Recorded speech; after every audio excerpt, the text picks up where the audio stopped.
ọpẹ́ yìí ni fún Ọlọ́run ọba ẹlẹ́dàá wa, ọba tó kún fún ọgbọ́n òye tó jẹ́ wípé ó lè yé wa ó dẹ̀ lè má yé wa gẹ́gẹ́ bó ṣe ń ṣe nǹkan rẹ̀. Kí Ọlọ́run dákun kó túbọ̀ ṣe àlékún ọlà àti àlàáfíà fún akẹ́yìndé gbẹ̀gbọ́n òjíṣẹ́ ńlá Muhammad. Ṣé kò sí àwọn tí wọ́n fẹ́ràn ànábì bíbá yìí ni?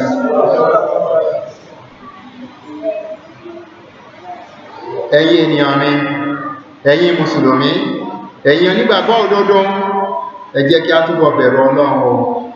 Ẹ jẹ́ ká lọ mọ̀ wípé níní ìgbàgbọ́ sí èbùbù kádàrá lára àwọn orígun mẹ́fà tí ó ń bẹ nínú ìgbàgbọ́ òdodo àwa mùsùlùmí ni. Láì ní ìgbàgbọ́ sí kádàrá, mùsùlùmí kò lè jẹ́ onígbàgbọ́ òdodo. Nípa bẹ́ẹ̀ tí ní ká tó kíyè sára, níbo ló fi Ọlọ́run ọba sí? Ibi tó bá fi Ọlọ́run ọba sí, níbẹ̀ ló máa ti máa bá pàdé o. K'Ọlọ́run ọba kó dákun kó ṣàánú wa.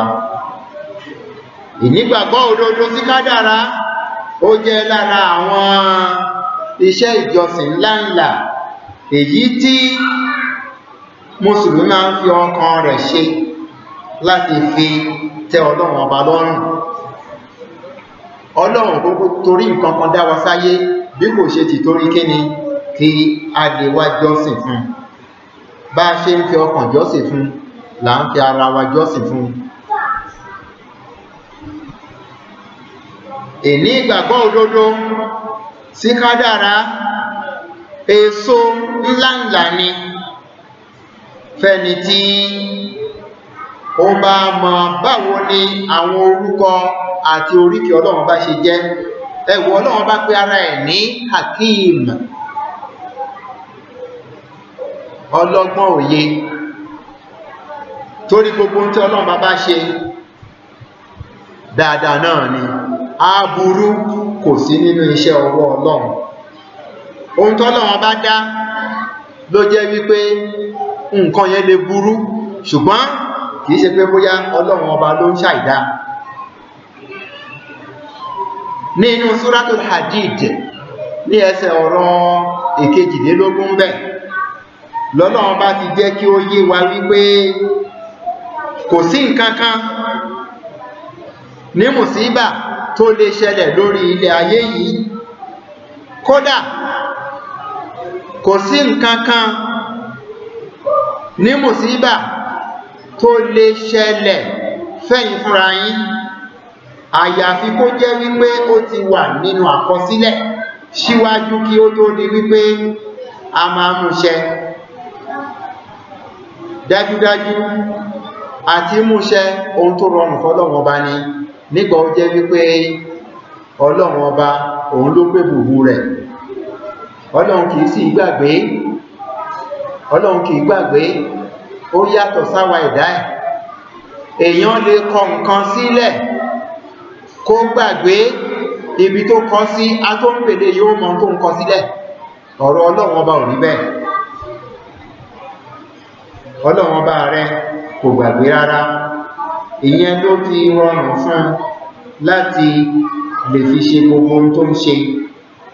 Tó fi wá jẹ́ wípé ilé ayé ìta wà yìí níṣe ni Ọlọ́run bá ṣe ní ààyè àdánwò, tó bá ṣe ọ̀run ní ààyè ìgbẹ̀san bá ṣe ń lo ìgbésí ayé wa. Ọlọ́run tún wá ṣe àdáyanrí mùsùlùmí tó bá jẹ́ nígbàgbọ́ òdodo sọ́tọ̀, tọ́lọ́run bá kẹ́ nípa wípé ó mọ̀ dájú sí iṣẹ́ ọwọ́ Ọlọ́run ọba wípé rere ni. Èyí tí Ọlọ́run ọba bá ṣe fún òun gangan ni ó dára jùlọ fún Ọlọ́run ọba kìí ṣìṣe. Ẹ̀gbọ́ tí akẹ́yìndé gbẹ̀gbọ́n Ànábì Muhammad sallallahu alaihi wasallam tó sọ nínú ọ̀rọ̀ rẹ̀ ní wípé ìyàlẹ́nu ni àlámọ̀rí onígbàgbọ́ òdodo máa ń jẹ́. Ẹ̀rí gbogbo ọ̀nà rẹ̀ pátá rere ló máa ń jásí fún. Ó kàn jẹ́ wípé ìjásí rere yẹn kò ní ṣẹlẹ̀ sẹ́nì kankan bí kò ṣe onígbàgbọ́ òdodo, torí wípé onígbàgbọ́ òdodo lẹni náà tó jẹ́ pé bí inú rẹ̀ bá ń dùn níṣe ló máa dúpẹ́ fọ́lọ́run ọba lọ́nà ẹ̀tọ́, kò ní fi nǹkan tí ó kù díẹ̀ káàtó dúpẹ́. Bí ẹni tọ́lọ́run fún lọ́mọ tó ń fi pípa agbo ọtí ṣèkómọ, tàbí tó ń ṣègbéyàwó tó fi agbo pípa ọtí ń ṣe ètò ìgbéyàwó, tàbí tó kọ́lé tó ń ṣílé tó pa agbo ọtí kalẹ̀ fáwọn èèyàn táwọn èèyàn ń mu ọtí sí lọ́rùn. Ṣùgbọ́n ṣe rí onígbàgbọ́ òdodo ní tiẹ̀ tí inú rẹ̀ bá ń dùn, ọ̀nà tó dáa ló máa gbà fi dúpẹ́ fọ́lọ́run ọba kó má bàa lọ di ọlọ́ṣà tó kó yàn lẹ́rù lọ. Ìyẹn ni dídúpẹ́ rẹ̀ lọ́nà ẹ̀tọ́ yẹn máa padà fi já sí oore fún.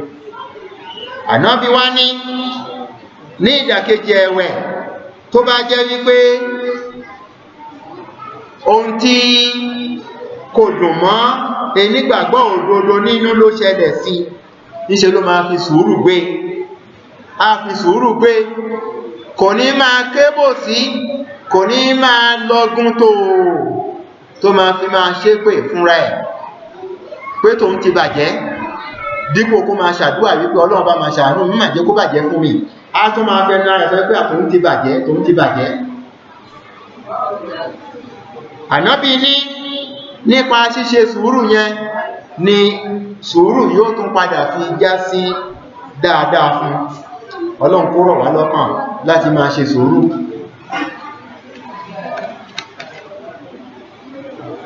Ẹ̀yin ẹrúsìn Ọlọ́run ọba òdodo,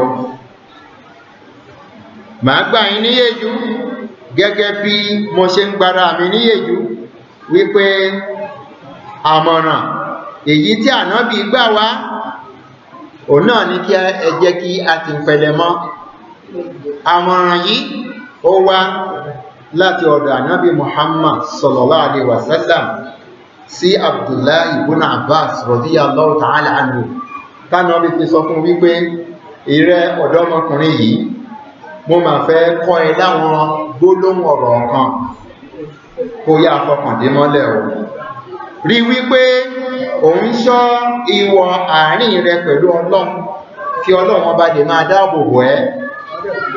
Rí wípé ó dúró nídìí ohun tí Ọlọ́run ọba là kalẹ̀ fún ẹ láti máa dáwọ́lé. Kọ́lọ́run máa bá ẹ pàdé nídìí ohun tó dáa, tó jẹ́ pé nígbà tí ìrẹ náà bá ń rí ohun tọ́lọ́run bá ń ṣe fún ẹ, inú rẹ yóò máa dùn ni. Wá wò ó,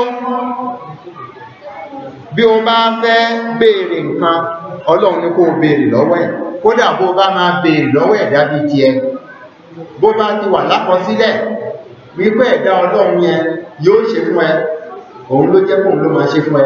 Bóun ò bá tilẹ̀ ṣe, ẹni tó máa ṣe, Ọlọ́run á pèsè rẹ̀ lọ́nà tó rọrùn hàn. Ànábì ní bí o bá fẹ́ wá ìrànlọ́wọ́ Ọlọ́run ọba ni kó o wá o, torí wípé ìrànlọ́wọ́ ẹ̀dá lè fa wàhálà bí àwọn tí wọ́n ń fi tipátipá lówó dípò kí wọ́n tọrọ àrísìkí lọ́dọ̀ Ọlọ́run. Èṣù ni wọ́n ń bá dá òwò pọ̀. Wọ́n wá lówó ọ̀hún, ọkàn ní balẹ̀.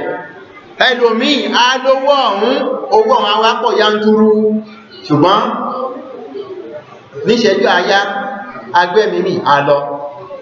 Bí ẹnìkan tóun náà ṣe bẹ́ẹ̀, tó jẹ́ pé èmi àti rẹ gbogbo ìgbà tí a bá ń travel láàrin Àbújá sí Èkó, tá bá dé stéètì kan tí mi ò wulẹ̀ ní dárúkọ ẹ̀, la máa ń rí ilé epo ọ̀hún tó wà ń bẹ̀.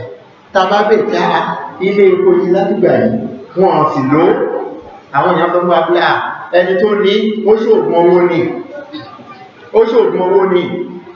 Owó ọ̀hún wá dé yanturu, lẹ̀rú bá bẹ̀rẹ̀ sí ní bà á, ìfòyà pípọ̀ tí owó pọ̀ pàpà ló pa.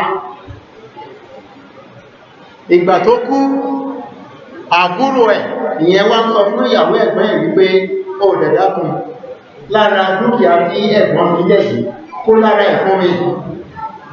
Níyàwó ẹ̀ bá ń sọ wípé mi ò lè jẹ́ kí oníkankan bẹ̀ àbí tó bá gbà láti ṣú mi lógó. Àbúrò ọmọ ẹ̀ kò sì fẹ́ ṣú lógó tó ló mọ̀ wípé òun pẹ̀lú ọkọ ẹ̀ náà dìjọ ṣe tọ́kọ́ ṣe, kò wá fẹ́ kí orí burú yẹn kó ran òun náà, ó wá ń sá sẹ́yìn. Ṣùgbọ́n ó fẹ́ lo owó, nǹkan bẹ̀. Ànábì Muhammad sallallahu alaihi wasallam ó ní ìrẹ́ mùsùlùmí, o gbọ́dọ̀ lọ mọ̀ wípé tó bá jẹ́ pé gbogbo àwọn ènìyàn ni wọ́n pera wọn jọ láti ṣe láǹfààní kankan, ohun tí ó bá ti wà lákọsílẹ̀ ni wọ́n máa lè fi ṣe láǹfààní ọ̀. Bí wọ́n bá dẹ̀ pàdé pọ̀ láti déètè kankan sí ẹ, ohun tí ó bá ti wà lákọsílẹ̀ wípé yóò bá ẹ, òun ni wọ́n máa lè ṣe fún ẹ o. Torí wípé látètè kọ́ ṣe, nígbà tí Ọlọ́run lo kálàmì láti fi kọ nǹkan sílẹ̀, bó ṣe kọ nǹkan tí Ọlọ́run ní kí ó kọ tán ni wọ́n ti gbé sókè. Tákàdá tó sì kọ nǹkan sí tí ẹ náà ti gbẹ, kádàrá ti gbẹ. Ọlọ́run bá kó dákun kó ṣàánú wa. Ọlọ́run jẹ́ kí a lè dúró nídìí àwọn ẹ̀kọ́ àtàtà èyí tí ẹ̀sìn Ìsìlámù yìí ń kọ́ wa. Àmín summa àmín summa àmín. Wa subhanaka Allahumma wa bihamdik, ashhadu an la ilaha illa ant, astaghfiruka wa atubu ilayk. Ẹ jẹ́ ká kí n jí mọ́ wa.